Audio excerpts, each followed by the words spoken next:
नमस्कार दर्शक बंधु आज क्षुद्र भिडियो आपण मानक स्वागत। दर्शक बंधु आज भिडियो मु आपण मानक बताइबी आपण माने ब्रह्म मुहूर्त उठी भूमि रे पाद रखिबा पूर्वर 3 थर एही शब्द को कही दियंतु। देखिबे आपणकर समस्त मनस्कामना खूब शीघ्र पूरण हेब। ता सहित आपणकर धनजनित समस्या मध्य खूब शीघ्र दूर होइजिब एवं बिना पूजा पाठ रे आपण मानको एते सफलता प्राप्त हेबा जे आपण माने केबे मध्य भाबी नथिबे। दर्शक बंधु एमिति किछि लोक अछंती सेमानंक ठारे एपरि समस्या मान देखिबाकू मिली थाए जेमिति कि सेमाने कोनोसी कार्यटी को करिबा समय रे सेही कार्यटी तांकर अटकी जाउथिबा किंबा सेमानंक घर को धन संपत्तिर किछि संकट मारी आसुथिबा नचेत सेमाने बहुत बड़ ऋण करजरे फसी जाइथिबे जहाद्वारा सेही मनीषटी अणनिश्वासी होई जाए एवं सेही समस्यारो मुक्ति पाइबा पई मनस्थ करिथाए। तेबे सेही समस्त समस्यारो मुक्ति पाइबा पई आपण माने ब्रह्म मुहूर्तरो उठी एही 3टी शब्द को कहि नेबा उचित जहाद्वारा लक्ष्मी नारायण आपणक उपरे प्रसन्न हेबे एवं बिना पूजा पाठरे भी आपणकर समस्त मनस्कामना पूर्ण होइजिब। तेबे आसंतु जानिबा सेही चमत्कारी शब्द विषय रे।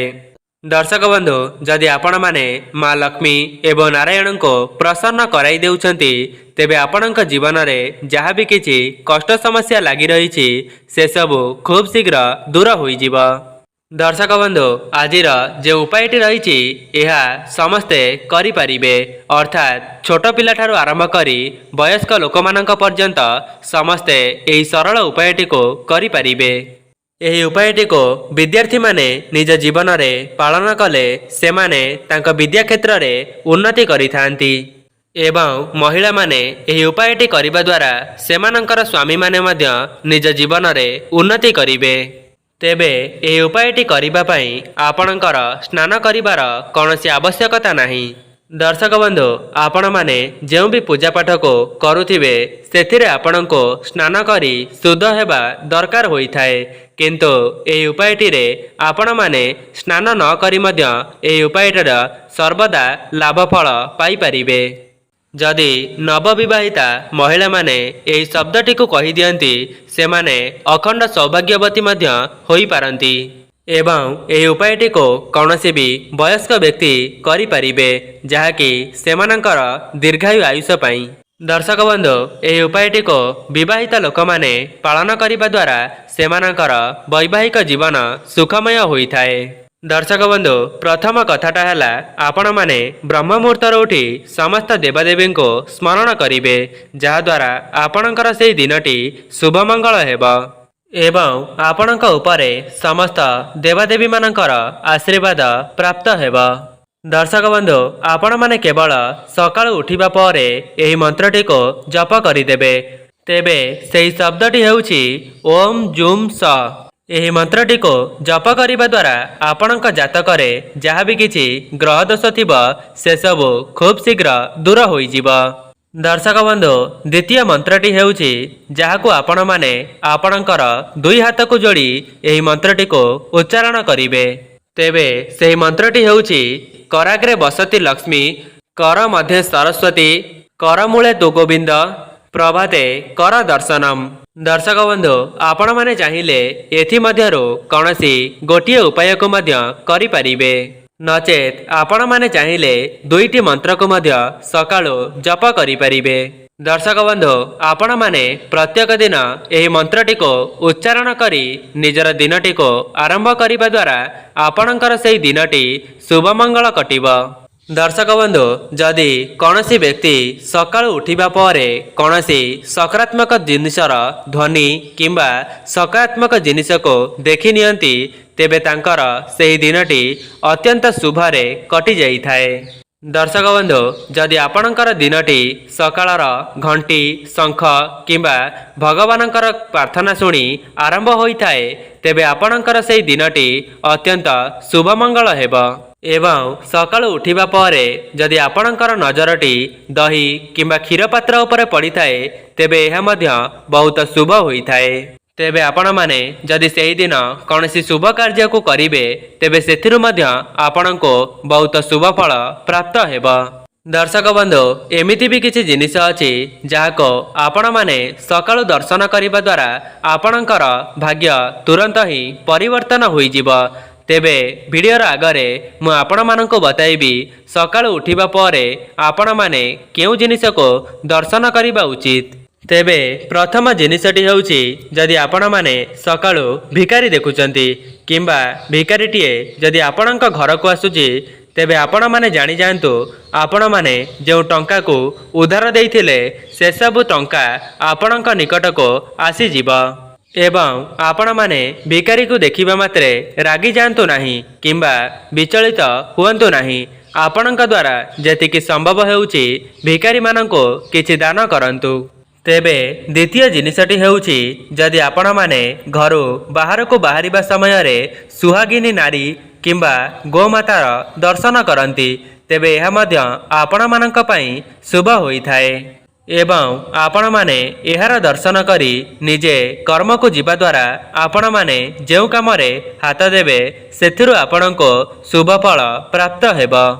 ତେବେ ତୃତୀୟ ଜିନିଷଟି ହେଉଛି, ଆପଣମାନେ ଗୁଡ଼ କିମ୍ବା ଚିନି ଦେଖିବା, ନଚେତ୍ ଆପଣମାନେ ଦେଖୁଥିବେ କୌଣସି ପାତ୍ରରେ କୌଣସି ବ୍ୟକ୍ତିଟିଏ ଗୁଡ଼କୁ ଭରି କରି ନେଉଛି। ଯଦି ଆପଣମାନେ ଏପରି ଦେଖୁଛନ୍ତି ତେବେ ଆପଣଙ୍କର ସେହି ଦିନଟି ଶୁଭମଙ୍ଗଳ କଟିବ। ଚତୁର୍ଥରେ ହେଉଛି, ଆପଣମାନେ ସକାଳେ ଯାତ୍ରା କରିବା ସମୟରେ ଯଦି କ୍ଷୀର କିମ୍ବା ଜଳର ଭର୍ତ୍ତି ହୋଇଥିବା ପାତ୍ରକୁ ଦେଖନ୍ତି, ନଚେତ୍ ଆପଣମାନେ ଯିବା ସମୟରେ କୌଣସି ବ୍ୟକ୍ତିଟିଏ ଜଳ କିମ୍ବା କ୍ଷୀରର ପାତ୍ରଟିକୁ ସାଙ୍ଗରେ ନେଇଯାଉଥିବେ, ଏପରି ଦୃଶ୍ୟ ଦେଖିଲେ ଆପଣଙ୍କର ଶୁଭମଙ୍ଗଳ ହେବ। ଦର୍ଶକ ବନ୍ଧୁ, 5 ନମ୍ବର ଜିନିଷଟି ହେଉଛି, ଯଦି ଆପଣମାନେ ସକାଳୁ ଉଠିବା ପରେ କୌଣସି ବ୍ୟକ୍ତିଙ୍କୁ ଝାଡ଼ୁ ଲଗାଉଥିବାର ଦେଖୁଥିବେ ତେବେ ଏହା ମଧ୍ୟ ଆପଣମାନଙ୍କ ପାଇଁ ଗୋଟିଏ ଶୁଭ ସଂକେତ ହୋଇଥାଏ। ଦର୍ଶକ ବନ୍ଧୁ, ଏହା ଥିଲା ସେହି 5ଟି ଜିନିଷ ଯାହାକୁ ଆପଣମାନେ ସକାଳୁ ଉଠିବା ପରେ ଦର୍ଶନ କରିବା ଦ୍ୱାରା ଆପଣଙ୍କର ସେହି ଦିନଟି ଶୁଭମଙ୍ଗଳ କଟିବ। ଦର୍ଶକ ବନ୍ଧୁ, ଆପଣମାନେ ଜାଣିଥିବେ ଯଦି ଆପଣଙ୍କର ଦିନର ଆରମ୍ଭଟି ଭଲ ହୋଇଥିବ ତେବେ ଆପଣଙ୍କର ସମ୍ପୂର୍ଣ୍ଣ ଦିନଟି ମଧ୍ୟ ଭଲରେ କଟିବ। ଏବଂ ଯଦି ଆମେମାନେ ସକାଳ ସମୟରେ କୌଣସି ଭୁଲ ଜିନିଷ ଦେଖିଦେଇଥାଉ ତେବେ ଆପଣଙ୍କର ସେହି ଦିନଟି ବହୁତ ଅଶୁଭରେ ଗତି କରିଥାଏ ଏବଂ ସେଥିପାଇଁ ଆପଣଙ୍କର ମନଟି ମଧ୍ୟ ବିଚଳିତ ହୋଇଥାଏ। ଦର୍ଶକ ବନ୍ଧୁ, ଆପଣମାନେ ଗାଁ ଗହଳିରେ ଏମିତି ଗୋଟିଏ କଥା ଶୁଣିବାକୁ ପାଉଥିବେ, ଯଦି କୌଣସି ବ୍ୟକ୍ତି ସହିତ କିଛି ଖରାପ ହୋଇଥାଏ ତେବେ ସେହି ଘରର ବୟସ୍କ ଲୋକମାନେ ପଚାରିଥାନ୍ତି ଯେ ସକାଳୁ ଉଠି ଏମିତି କାହାକୁ ଦେଖିଥିଲୁ। ତେବେ ଦର୍ଶକ ବନ୍ଧୁ, ଆସନ୍ତୁ ଜାଣିବା ସକାଳୁ ଉଠିବା ପରେ ଏମିତି କେଉଁ ଜିନିଷକୁ ଦେଖିବା ଦ୍ୱାରା ଆପଣଙ୍କର ସେହି ଦିନଟି ଖୁବ୍ ଅଶୁଭରେ ଗତି କରିଥାଏ। ଦର୍ଶକ ବନ୍ଧୁ, ଯଦି ଆପଣମାନେ ସେହି ଜିନିଷ ଗୁଡ଼ିକୁ ପ୍ରଥମରୁ ହିଁ ଜାଣିନେବେ ତେବେ ଆପଣମାନେ ସତର୍କ ହୋଇଯିବେ। ଦର୍ଶକ ବନ୍ଧୁ, ଏମିତି କିଛି ଲୋକ ଅଛନ୍ତି ଯେଉଁମାନେ ସକାଳୁ ଉଠିବା ମାତ୍ରେ ଆଇନାର ଦର୍ଶନ କରିଥାନ୍ତି। ଏହା ଅତ୍ୟନ୍ତ ହିଁ ଖରାପ ହୋଇଥାଏ। ଦ୍ୱିତୀୟରେ ହେଉଛି, ଆପଣମାନେ ସକାଳୁ ଉଠିବା ପରେ ନିଜର ଛାଇକୁ ଦେଖିବା ମଧ୍ୟ ବହୁତ ଖରାପ ହୋଇଥାଏ। ଦର୍ଶକ ବନ୍ଧୁ, ତୃତୀୟ ଜିନିଷଟି ହେଉଛି, ଯଦି ଆପଣମାନେ ସକାଳୁ ଉଠିବା ପରେ ବାହାରେ କୁକୁର ପଲ କିମ୍ବା କୁକୁରମାନେ ଝଗଡ଼ା କରୁଥିବାର ଦେଖିବାକୁ ପାଆନ୍ତି ତେବେ ଏହା ମଧ୍ୟ ବହୁତ ଅଶୁଭ ହୋଇଥାଏ। ଚତୁର୍ଥରେ, ସକାଳୁ ଉଠିବା ପରେ ଆପଣମାନେ ପଶୁଙ୍କର ଫଟୋକୁ ଦେଖିବେ ନାହିଁ। ଏମିତି ମଧ୍ୟ ମାନ୍ୟତା ଅଛି, ଯେଉଁମାନେ ଏପରି ଭୁଲ କରିଥାନ୍ତି ସେମାନଙ୍କର ଦିନଟି କଳି ଝଗଡ଼ାରେ ଗତି କରିଥାଏ। ସେଥିପାଇଁ ଆପଣମାନେ ନିଜ ଘରେ ପଶୁମାନଙ୍କର ଫଟୋକୁ ଲଗାନ୍ତୁ ନାହିଁ। ପଞ୍ଚମରେ ହେଉଛି, ଆପଣମାନେ ସକାଳୁ ଉଠିବା ପରେ ଅଇଁଠା ବାସନକୁ ଦେଖିବେ ନାହିଁ। ଯଦି ଆପଣଙ୍କ ଦ୍ୱାରା ସମ୍ଭବ ହେଉଛି ତେବେ ପୂର୍ବଦିନ ରାତିରୁ ହିଁ ସେହି ଅଇଁଠା ବାସନକୁ ଧୋଇକରି ରଖିଦିଅନ୍ତୁ। ଦର୍ଶକ ବନ୍ଧୁ, ଆପଣମାନେ ଚେଷ୍ଟା କରନ୍ତୁ ସକାଳୁ ଉଠିବା ପରେ ଏମିତି କିଛି ଜିନିଷର ଦର୍ଶନ କରିବା ପାଇଁ ଯାହାକୁ ଦେଖିବା ଦ୍ୱାରା ଆପଣଙ୍କର ଦିନଟି ଶୁଭମଙ୍ଗଳ ହେବ, ଯେମିତିକି ମୟୂର, ଶଙ୍ଖ, ପଦ୍ମଫୁଲ ଏବଂ ଧଳା ଜାତୀୟ କିଛି ଦ୍ରବ୍ୟ। ଦର୍ଶକ ବନ୍ଧୁ, କ'ଣ ଆପଣମାନେ ଜାଣିଛନ୍ତି ସକାଳୁ ଉଠିବା ପରେ ଯେକୌଣସି ବ୍ୟକ୍ତି ଏହି 4ଟି ଭୁଲ କରିଥାଏ ସେହି ବ୍ୟକ୍ତିର ଜୀବନରେ କେବେ ହେଲେ ବି ଉନ୍ନତି ହୋଇପାରିନଥାଏ। ତେବେ ପ୍ରଥମ ଭୁଲଟି ହେଉଛି ଯଦି ଆପଣମାନେ ସକାଳୁ ଉଠିବା ପରେ ଘରର ନାରୀମାନଙ୍କୁ ଅପମାନିତ କରୁଛନ୍ତି ତେବେ ଆପଣଙ୍କର ଜୀବନରେ କେବେ ହେଲେ ବି ଉନ୍ନତି କରିପାରିବେ ନାହିଁ। ଯେମିତିକି ଆପଣମାନେ ଜାଣିଛନ୍ତି ଘରର ମହିଳାମାନଙ୍କୁ ଘରର ଲକ୍ଷ୍ମୀ ବୋଲି ମାନା ଯାଇଥାଏ। ଯଦି ଆପଣମାନେ ମଧ୍ୟ ଏପରି ଭୁଲ କରନ୍ତି ତେବେ ଆପଣଙ୍କ ଘରୁ ମା ଲକ୍ଷ୍ମୀ ସବୁଦିନ ପାଇଁ ଛାଡ଼ିକରି ଚାଲିଯାଆନ୍ତି। ଦର୍ଶକ ବନ୍ଧୁ, ଦ୍ୱିତୀୟରେ ହେଉଛି ଆପଣମାନେ ସକାଳୁ ପୂଜା କରିବା ପୂର୍ବରୁ ଯଦି କୌଣସି ବ୍ୟକ୍ତି ଆପଣଙ୍କୁ ଆସି କିଛି ଧାର କରଜ ମାଗୁଛି ତେବେ ଆପଣମାନେ ଭୁଲରେ ମଧ୍ୟ ତାହାକୁ ଧାର କରଜ ଦିଅନ୍ତୁ ନାହିଁ। ଯଦି ଆପଣମାନେ ଏପରି ଭୁଲ କରିବେ ତେବେ ଆପଣଙ୍କ ଜୀବନରେ ବହୁତ ବଡ଼ ସଙ୍କଟ ଆସିଯାଇପାରେ। ତୃତୀୟ ଭୁଲଟି ହେଉଛି ଆପଣମାନେ ସକାଳୁ ଉଠିବା ମାତ୍ରେ କୌଣସି ବ୍ୟକ୍ତି ସହିତ କଳି ଝଗଡ଼ା କିମ୍ବା ମନ ମତାନ୍ତର କରନ୍ତୁ ନାହିଁ। ଏପରି କରିବା ଦ୍ୱାରା ଆପଣଙ୍କର ସମ୍ପୂର୍ଣ୍ଣ ଦିନଟି ଖରାପରେ ଅତିବାହିତ ହେବ ଏବଂ ଆପଣଙ୍କର କୌଣସି କାମରେ ମଧ୍ୟ ଆପଣଙ୍କୁ ସଫଳତା ମିଳିବ ନାହିଁ। ଚତୁର୍ଥରେ, ସକାଳ ସମୟରେ କେବେ ହେଲେ ବି ମିଛ କହିବା ଉଚିତ ନୁହେଁ। ଦର୍ଶକ ବନ୍ଧୁ, ଯେଉଁମାନେ ବି ଏହି ଭିଡ଼ିଓଟିକୁ ଦେଖୁଛନ୍ତି ଯଦି ଆପଣମାନେ ସକାଳୁ ସକାଳୁ ମିଛ କହିଥାନ୍ତି ତେବେ ଏହା ଆପଣଙ୍କର ହିଁ କ୍ଷତି କରିପାରେ। ଏବଂ ଆଉ ଗୋଟିଏ କଥା, କେବେ ହେଲେ ବି ଗୁରୁଜନଙ୍କୁ ଏବଂ ଛୋଟ ପିଲାମାନଙ୍କୁ ମିଛ କଥା କୁହନ୍ତୁ ନାହିଁ। ପଞ୍ଚମରେ, ଆପଣମାନେ ଦେଖୁଥିବେ ଘରେ କ୍ଷୀର ଛିଡ଼ିବା ଅତ୍ୟନ୍ତ ମାମୁଲି କଥା, କିନ୍ତୁ କ୍ଷୀର ଛିଡ଼ିବାର ଗୋଟିଏ ନିର୍ଦ୍ଦିଷ୍ଟ ସମୟ ମଧ୍ୟ ଅଛି। ଯଦି ଆପଣଙ୍କର ସକାଳୁ ସକାଳୁ କ୍ଷୀର ଛିଡ଼ୁଛି ତେବେ ଏହା ଆପଣଙ୍କ ଘର ପାଇଁ ବହୁତ ଅଶୁଭ ହୋଇଥାଏ। ଏପରି ଯଦି ଆପଣମାନେ ଦେଖିବା ପାଇଁ ପାଉଛନ୍ତି ତେବେ ବୁଝିଯାଆନ୍ତୁ ଆପଣଙ୍କ ଘରକୁ ଦୁଃଖ ଦାରିଦ୍ରତାର ଆଗମନ ହେବ। ଷଷ୍ଠରେ ହେଉଛି ଆପଣମାନେ କେବେ ହେଲେ ବି ବହୁତ ଡେରି ପର୍ଯ୍ୟନ୍ତ ଶୁଅନ୍ତୁ ନାହିଁ। ଏମିତି କିଛି ଲୋକ ଅଛନ୍ତି ଯେଉଁମାନେ ସକାଳ 8ଟା କିମ୍ବା 9ଟାରେ ଶଯ୍ୟାଟିକୁ ତ୍ୟାଗ କରିଥାନ୍ତି।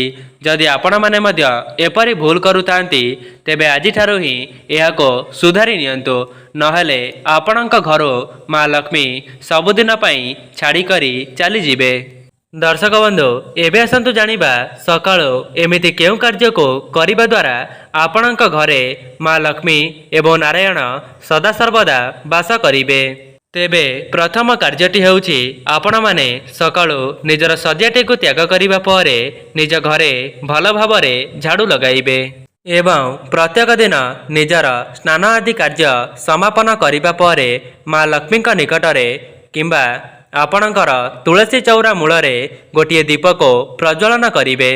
ଦର୍ଶକ ବନ୍ଧୁ, ଏହା ଥିଲା ଆପଣମାନେ ସକାଳୁ ଉଠିବା ପରେ କ'ଣ ସବୁ କରିବେ ଏବଂ କ'ଣ ସବୁ କରିବେ ନାହିଁ। ଯଦି ଆପଣମାନଙ୍କୁ ଏହି ଭିଡ଼ିଓଟି ଭଲ ଲାଗିଥାଏ ଭିଡ଼ିଓଟିକୁ ଲାଇକ୍ କରି କମେଣ୍ଟ ବକ୍ସରେ ଜୟ ମା ଲକ୍ଷ୍ମୀ, ଜୟ ଜଗନ୍ନାଥ ଅବଶ୍ୟ ଲେଖିଦିଅନ୍ତୁ। ଆଜି ପାଇଁ ରହୁଛି, ନମସ୍କାର।